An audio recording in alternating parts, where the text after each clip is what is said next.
Hi! Welcome to this part of my review featuring the Nightfell core book. If you haven't seen the other parts of my review, featuring this Dungeons & Dragons 5th edition setting, where the sun has been murdered and the world has been submerged in darkness, please check out the playlist in the description below. This time we are going to continue with the archetypes. First, the fighter martial archetype, Warden of the Dead.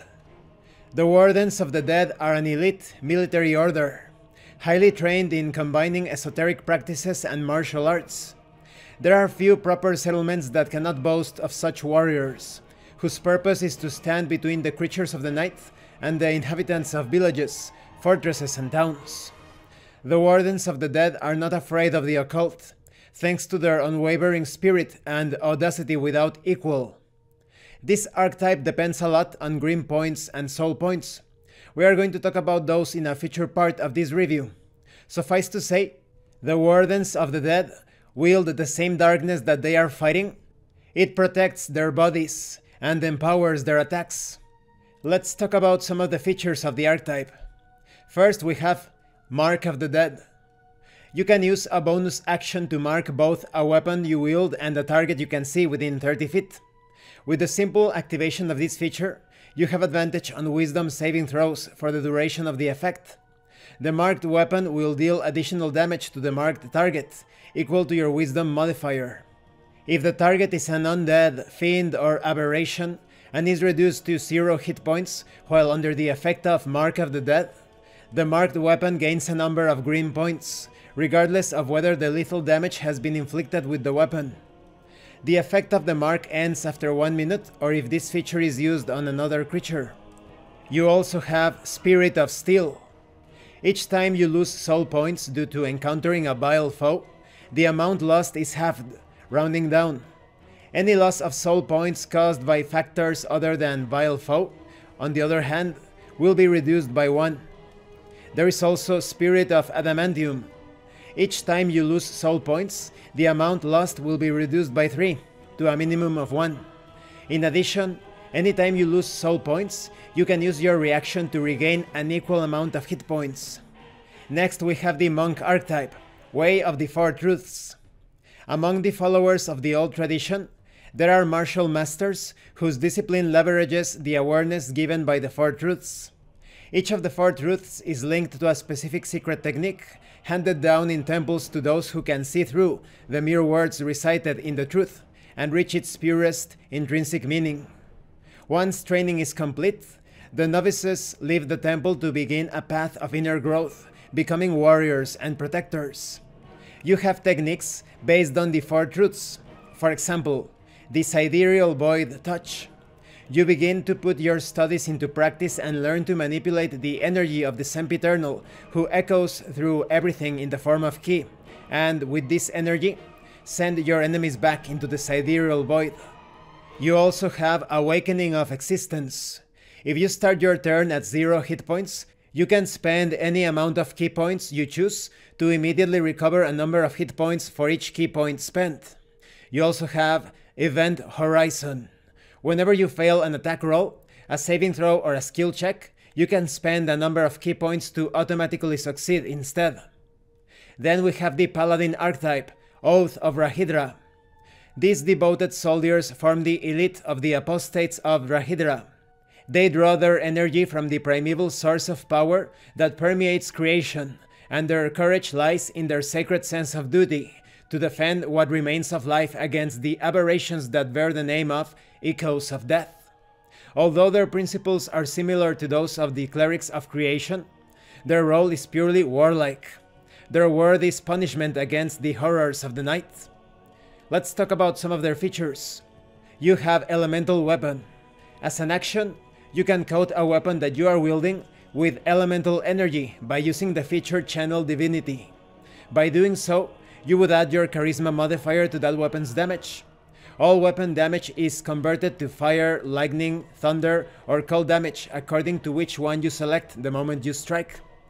You also have Primordial Aura. Any hostile creature within 10 feet of you does not enjoy the benefits of fire, lightning, cold, or thunder damage resistance. At 18th level, the radius of this aura increases. You also have many spells added to the Paladin class. They are mostly offensive, such as Wall of Fire, Ice Storm, Conjure Elemental, Call Lightning, and such. And you have Eternal Guardian. By spending an action, you can gain the ability to lose yourself in the energies of the primes, acquiring the following benefits for the duration of 1 minute: resistance to fire, cold, lightning, and thunder damage. And whenever you make a successful death saving throw, you automatically gain a number of hit points at the end of your turn. Next, you have the Ranger archetype, Dream Strider. You are born a Dream Strider. You cannot become one. These Rangers hold great mediumistic and spiritual abilities, and develop a propensity for hunting witches and other supernatural creatures invisible to most mortals. Their most incredible power manifests itself in the form of vivid dreams, and when they close their eyes to sleep, their spirits depart for a dreamlike hunt.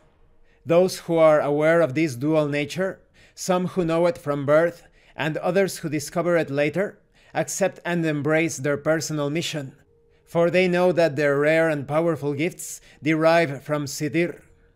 You have features such as Dream Strider Magic. You have additional spells such as See Invisibility, Dispel Magic, and Locate Creature.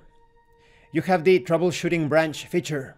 You learn the Shillelagh cantrip and can use it on any object of plant origin, such as branches or roots, whether it is considered a weapon or not. You also have Night Travel. You can separate during sleep your consciousness from your physical body, falling unconscious for the duration of the separation. Your consciousness will appear in the material world as a spirit shaped like a small animal of your choice, among those granted by the spell Find Familiar. This spirit will be able to explore the surrounding world without limits of distance, but you must remain on the same plane of existence. You also have Perception of the Dead. You are immediately aware of the presence of undead within a certain distance, being able to determine their general direction. In addition, you cannot be surprised by undead, and you get a bonus to initiative checks in the fights against them. And this concludes this part of the review. In the next part, we are going to take a look at the other archetypes. As expected, these archetypes are quite specialized, but also very thematic. In the case of the Fighter archetype, it is very much tied to the setting. Because of the green points and the soul points, it is not to be used in other settings. You feel a bit more like a defensive tank. You are a defensive frontliner. You do have some damage potential, but it is all about withstanding the horrors and the danger, the damage of the night. The Monk archetype also feels quite defensive, but you have that special ability of sending your enemies to a demi-plane of your choice. So this is going to be great for crowd control. If you are overwhelmed by enemies, you can try to focus on one of those enemies and try to send that enemy into another plane of existence. However, this is a temporary measure because the target will return later on, so it's just to give you some time while you deal with the other threats in the encounter. When it comes to the Paladin archetype, this is a very offensive Paladin. It is all about dealing as much damage as possible, preferably against an enemy that is weak towards a certain elemental affinity. You're going to be using your spells and your elemental imbued weapons to accomplish such a task. Now, concerning the Ranger archetype, at first glance it looks like a hunter of undead, but because of your scouting potential when you separate your consciousness from your body in the form of a small animal, that is amazing.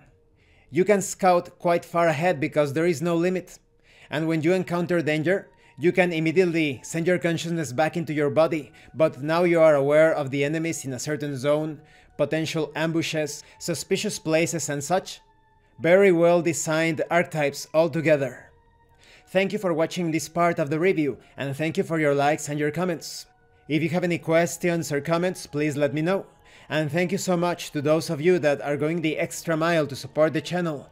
If anyone else wishes to further support the channel, the information on how to do that will be in the description below. Once again, thank you, and see you later.